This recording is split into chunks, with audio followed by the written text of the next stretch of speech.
Bismillahirrahmanirrahim. Assalamualaikum warahmatullahi wabarakatuh. Perkenalkan, nama saya Ernila dengan NIM S1S12249. Nah, di sini saya akan menjelaskan tentang metode numerik. Yang pertama itu tentang metode numerik dalam bidang rekayasa. Kemudian yang kedua, apakah metode numerik itu hanya untuk persoalan matematika rumit saja atau tidak? Yang ketiga, peranan komputer dalam metode numerik. Yang keempat, mengapa kita harus mempelajari metode numerik? Yang kelima, tahap-tahap memecahkan persoalan secara numerik. Dan yang keenam, perbedaan metode numerik dan analisis numerik. Nah, untuk yang pertama, metode numerik dalam bidang rekayasa. Nah, dalam bidang rekayasa, kebutuhan untuk menemukan solusi persoalan secara praktis adalah jelas. Nah, dari kacamata rekayasawan, masih tampak banyak cara penyelesaian persoalan matematik yang dirasa terlalu sulit atau masih dalam bentuk yang kurang konkret. Nah, penyelesaian analitik yang sering diberikan oleh kaum matematika itu kurang berguna bagi rekayasawan karena ia harus dapat mentransformasikan solusi matematika yang sejati ke dalam bentuk berwujud yang biasanya meninggalkan kaidah kesejatiannya. Nah, oleh karena itu, dibutuhkan solusi lainnya yaitu metode numerik. Nah, solusi hampiran atau kata lainnya yaitu penyelesaian numerik biasanya sudah memenuhi persyaratan rekayasa dan dapat diterima sebagai solusi. Kemudian untuk contoh soal yang pertama, sebuah logam dipanaskan sampai pada suhu 100 derajat Celcius.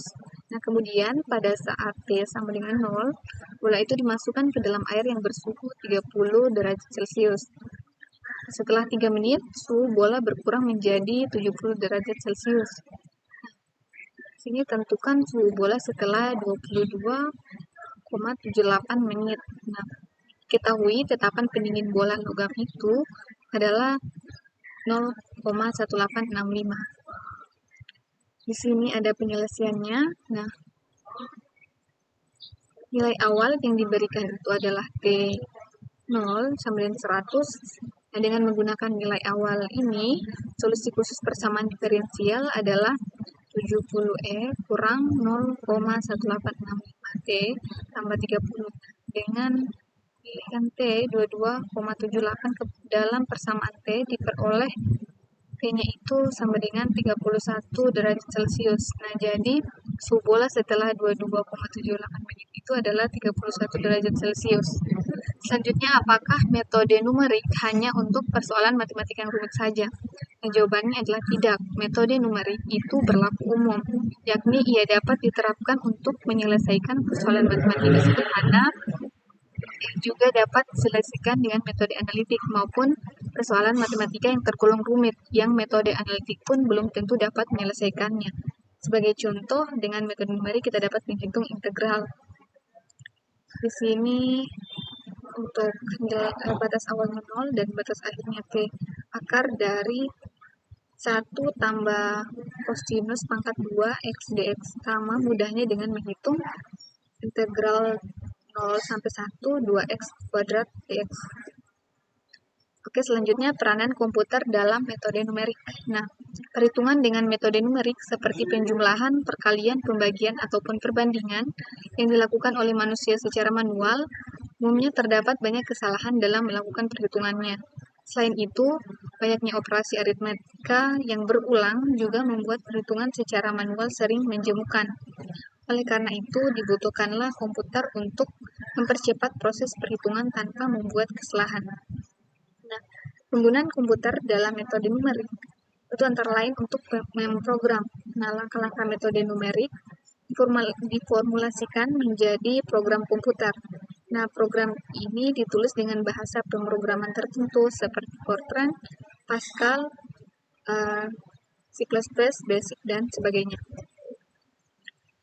Selain mempercepat perhitungan numerik, dengan komputer juga kita dapat mencoba berbagai kemungkinan solusi yang terjadi akibat perubahan beberapa parameter. Solusi yang diperoleh juga dapat ditingkatkan ketelitiannya dengan mengubah-ubah nilai parameter. Nah, kemajuan komputer digital telah membuat bidang metode numerik berkembang secara dramatis. Tidak ada bidang matematika lain yang mengalami kemajuan penting secepat metode numerik. Tentu saja alasan utama penyebab Kemajuan ini adalah perkembangan komputer itu sendiri, dari komputer mikro sampai komputer grade, dan kita melihat perkembangan teknologi komputer tidak pernah berakhir. Tiap generasi baru, komputer menghadirkan keunggulan seperti waktu, memori, ketelitian, dan kestabilan perhitungan. Hal ini membuat ruang penelitian semakin terbuka luas. Sebenarnya bagian mendasar dari perhitungan rekayasa yang dilakukan saat ini adalah perhitungan waktu nyata atau real time computing, yaitu perhitungan di mana komputer itu harus memberikan respon atau hasil dalam waktu yang sangat cepat, seringkali dalam hitungan milidetik ataupun mikrodetik sesuai dengan kebutuhannya, seperti yang dibutuhkan untuk mengendalikan proses kimia atau reaksi nuklir, memandu pesawat udara atau roket, dan sebagainya. Karena itu, kecepatan perhitungan dan kebutuhan memori komputer adalah pertimbangan yang sangat penting. Selanjutnya, mengapa kita harus mempelajari metode numerik? Nah, yang pertama, metode numerik itu merupakan alat bantu pemecahan masalah matematika yang sangat ampuh. Metode numerik mampu menangani sistem persamaan besar, kenerlanjaran, dan geometri yang rumit yang dalam praktik rekayasa seringkali tidak mungkin dipecahkan secara analitik. Kemudian, yang kedua, di pasaran banyak tersedia program aplikasi numerik komersil. Penggunaan aplikasi tersebut menjadi lebih berarti bila kita memiliki pengetahuan metode numerik agar kita dapat memahami cara paket tersebut menyelesaikan persoalan. Yang ketiga, kita dapat membuat sendiri program komputer tanpa harus membeli paket programnya. Seringkali, beberapa persoalan matematika yang tidak selalu dapat diselesaikan oleh program aplikasi. Sebagai contoh, misalnya ada program aplikasi tertentu yang tidak dapat dipakai untuk menghitung integrasi lipat 2 atau lipat 3. Nah, mau tidak mau, kita harus menulis sendiri programnya. Untuk itu, kita harus mempelajari cara pemecahan integral lipat 2 atau lebih dengan metode numerik. Yang keempat, metode numerik itu menyediakan sarana untuk memperkuat kembali pemahaman matematika, karena metode numerik ditemukan dengan menyederhanakan matematika yang lebih tinggi menjadi operasi matematika yang mendasar. Oke, untuk tahap memecahkan persoalan secara numerik yang pertama itu ada pemodelan. Nah, ini adalah tahap pertama. Persoalan dunia nyata dimodelkan ke dalam persamaan matematika.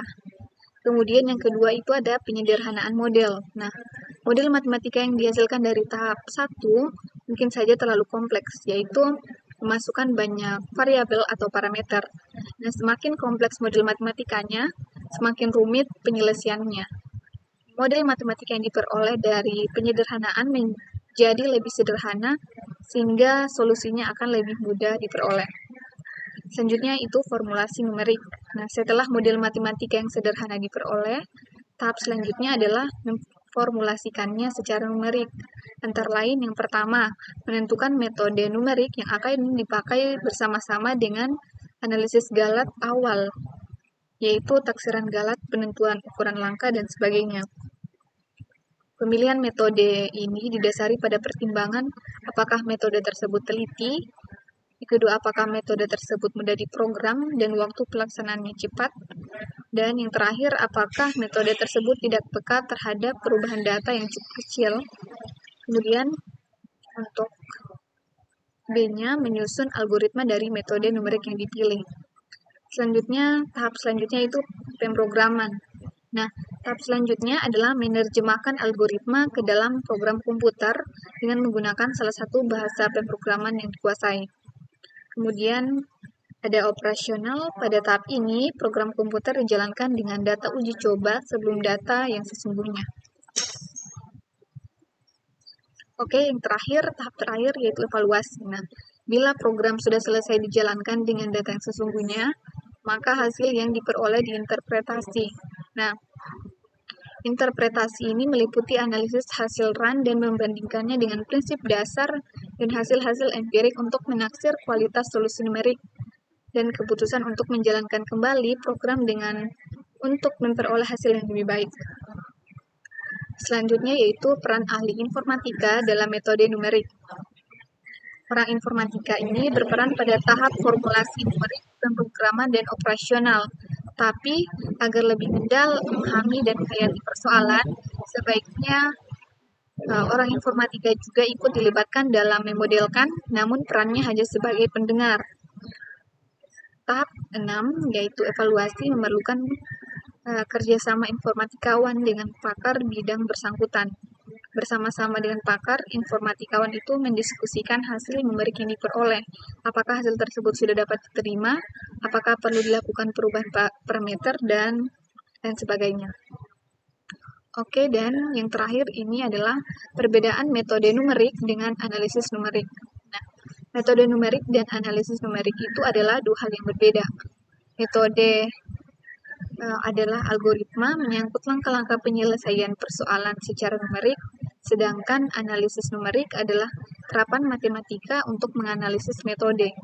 Dalam analisis numerik, hal utama yang ditekankan adalah analisis galat dan kecepatan konvergensi sebuah metode. Teorema-teorema matematika banyak dipakai untuk menganalisis suatu metode. Oke, mungkin itu saja dari saya. Kurang dan lebihnya mohon dimaafkan. Billahi taufiq wal hidayah. Wassalamualaikum warahmatullahi wabarakatuh.